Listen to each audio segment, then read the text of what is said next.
తిరుమల శ్రీవారి మహాప్రసాదంలో అంటే లడ్డూలో కల్తీ వ్యవహారం ఇప్పుడు అంతర్జాతీయంగా కలకలం అయితే రేపుతూ ఉంది. ఈ లడ్డూ వ్యవహారంలో విచారణ చేపట్టండి అంటూ వైసీపీ అధినేత జగన్మోహన్ రెడ్డి బీరాలు పోతూ ఉంటే టీటీడీ మాజీ చైర్మన్గా పనిచేసినటువంటి సుబ్బారెడ్డి మాత్రం విచారణని ఆపండి అంటూ ఆయన కోర్టుకు వెళ్తున్నటువంటి నేపథ్యంలో అసలు విచారణకి వైసీపీ ఎందుకు భయపడుతోంది అనేది ఇప్పుడు సర్వత్రా చర్చనీయాంశంగా మారింది. నిజంగా తిరుమల శ్రీవారి మహాప్రసాదమైనటువంటి లడ్డూలో కల్తీ గనక జరగకుండా ఉంటే మరి విచారణ ఆపండి అంటూ వైవి సుబ్బారెడ్డి ఎందుకు కోర్టు మెట్లు ఎక్కుతున్నారు అనేది ఇప్పుడు చర్చనీయాంశంగా మారిన నేపథ్యంలోనే ఈ అంశం మీద మనం విశ్లేషణ చేసుకునేటువంటి ప్రయత్నం అయితే చేద్దాం. ప్రస్తుతం మనతో పాటు ఉన్నారు ప్రముఖ రాజకీయ విశ్లేషకులు, ప్రముఖ సీనియర్ జర్నలిస్ట్ దుర్గా వడ్లమణి గారు. వారితో మాట్లాడదాం. దుర్గా, నమస్తే అండి. నమస్తే అండి.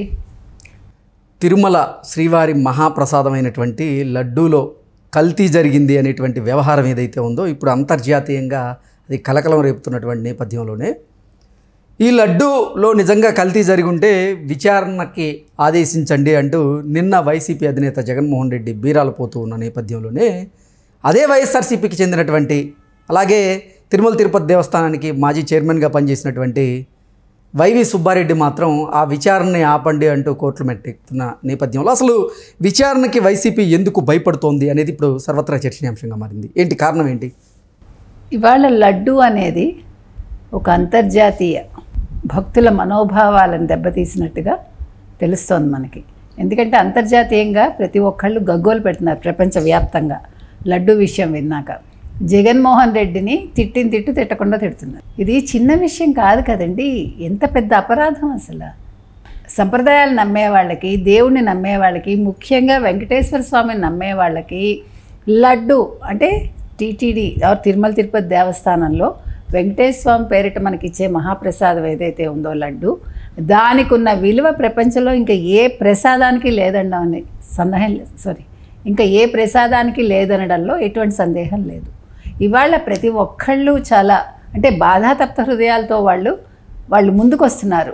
లేదు, సంఘటితంగా పోరాడండి, హిందువులంతా ఐక్యం కండి అని అడుగుతున్నారు ఈ విషయంలో. అసలు మా దేవాలయాల మీద రాష్ట్రాల పెత్తనం ఏంటి? అసలు దేవాదాయ శాఖ వాళ్ళ క్లచెస్లోంచి దేవాలయాలను విడుదల చేయండి. మా దేవాలయాలు మేము చూసుకోగలం, మేము నిర్వహించుకోగలం, మా దేవుళ్ళని మేము కాపాడుకోగలం.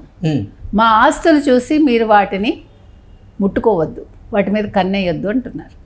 ఇకపోతే ఈ లడ్డూది ఇంత గొడవ జరుగుతూ ఉంటే ఓ పక్క నిన్న జగన్మోహన్ రెడ్డి ప్రెస్ మీట్ పెట్టి గంటంపావు ఒక్కసారి అన్నాడు, దీని మీద ఏ చర్యకైనా మేము సిద్ధం, నేను కావచ్చు వైవి సుబ్బారెడ్డి కావచ్చు అన్నట్టు మాట్లాడాడు. అంతే, ఒక్కసారి అన్నాడు. విచారణకు ఆదేశించండి అని ఒక్కసారి అన్నాడు అంతే. ఇంకా మిగతాదంతా చంద్రబాబుని తిట్టడం, 100 రోజుల పాలన గురించి, పథకాలు అమలు కాలేదు, ఇంకా మామూలు పాత రికార్డు ఎలాగో వేసుకున్నాడు. మీరు ఇందాక అన్నట్టుగా ఇప్పుడు ఓ పక్క ఈయన విచారణకి సిద్ధం అంటున్నాడు, విచారణకి మీరు కమిటీ వేసుకోండి అన్నాడు ఎవరు, జగన్మోహన్ రెడ్డి గారు. మరో పక్క వైవి సుబ్బారెడ్డి మీరు విజిలెన్స్కి ఇవ్వకండి విచారణకి, మీరు సిట్టింగ్ జడ్జి చేత కానీ లేకపోతే సిట్టింగ్ జడ్జి చేత అదే వాళ్ళు వేసే హైకోర్టు వాళ్ళు వేసే ఒక కమిటీనైనా వెయ్యండి కానీ విజిలెన్స్ విచారణ వద్దంటాడు. ఎందుకని? ఆంధ్రప్రదేశ్ ప్రభుత్వం చేతిలో ఉంటది కాబట్టి అదే భయపడుతున్నాడు, అంటే దాన్ని తారుమారు చేస్తారని భయపడుతున్నాడు. అదే భయపడుతున్నాడు అంటే వాస్తవాలు బయటకు వస్తాయని భయపడుతున్నాడు. ప్రభుత్వం చేతిలో ఉంది కాబట్టి గతంలో వీళ్ళు చేసినట్టుగా తెలుగుదేశం కూటమి ప్రభుత్వం చేస్తుందేమో అని భయపడుతున్నాడు. గతంలో మీకు తెలిసి ఎన్ని అట్రాసిటీస్ గత 5 ఏళ్లలో మాట్లాడటానికి లేదు. ఒకవేళ భావ ప్రకటన స్వేచ్ఛ ఎవడైనా ఉపయోగించుకున్నాడో అర్ధరాత్రి వాడు తలుపు తట్టారు. 41A నోటీస్ వచ్చేది మీకు గుర్తుంది, గోడలు దూకొచ్చేస్తారు. ఎటువంటి సిబిఐ విచారణలు అవే ఉండవు, మీకు ఎటువంటి నోటీసు రాదు, ఓన్లీ సిఐడి ఎంక్వైరీలు జరిగిపోతాయి. ఇది గత 5 ఏళ్లలో జరిగింది. సో మేము అలా చేశాం కాబట్టి తెలుగుదేశం కూటమి అలా చేస్తుందేమో అని భయపడుతున్నారు.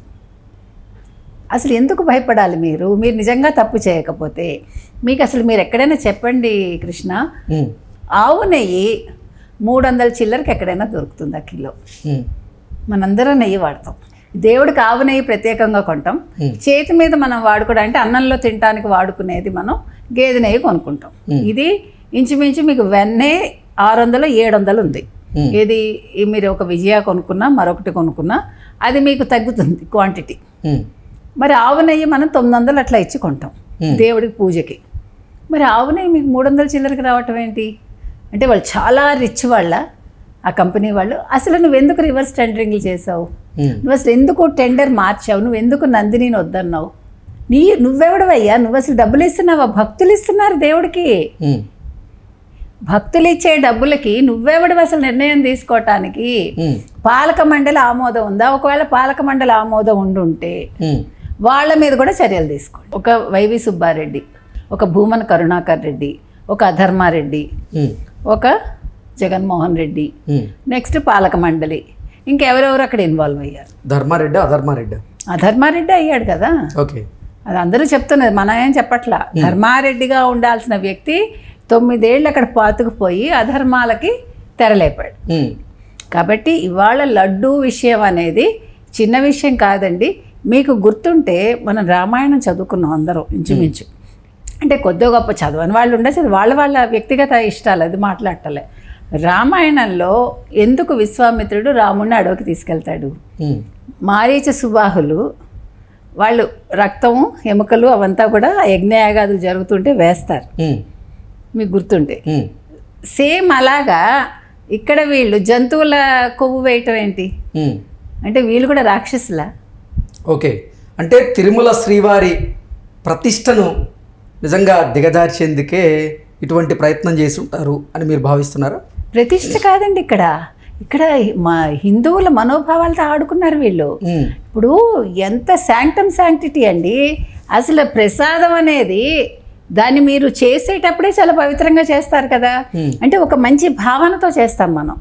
ఓకే, ఇది మనం దేవుడికి సమర్పిస్తున్నాం, ఆయన కైంకర్యం చేస్తున్నాం మనం అన్నప్పుడు ఆ భావన ఏదైతే ఉందో ఆ పవిత్రత ఈరోజు అది పోయింది కదా. నువ్వు వాడిన ఆ దరిద్రం అదేంటది, నెయ్యో నూనె చేప నూనె కొవ్వు, ఆ కొవ్వు ఏదైతే ఉందో అసలు మీరు ఏమనుకున్నారు? అసలు మీరు 300 రూపాయల చిల్లరకి మీరు 1 కిలో కొనేసారంటే రోజుకి 15,000 కిలోల ఎంతో, నాకు ఎగ్జాక్ట్ నెంబర్ తెలియదండి, అంత వాడాలి లడ్డూకి. అసలు ఘుమఘుమేదండి. ఇప్పుడు అందరూ ప్రపంచవ్యాప్తంగా దీని మీద నిరసన తెలుపుతున్నారండి. జగన్మోహన్ రెడ్డికి ఇవాళ ఇంతకంట పెద్ద దెబ్బ ఇంకోటి లేదు. అతను చేసిన తప్పిదాలన్నింటినీ మించి, అతను చేసిన అవినీతులన్నింటినీ మించి చేసిన అవినీతి ఇదండి. కాబట్టి ఇవాళ వెంకటేశ్వర స్వామితో పెట్టుకున్న వాడు ఎవ్వడు బాగుపడ్డు.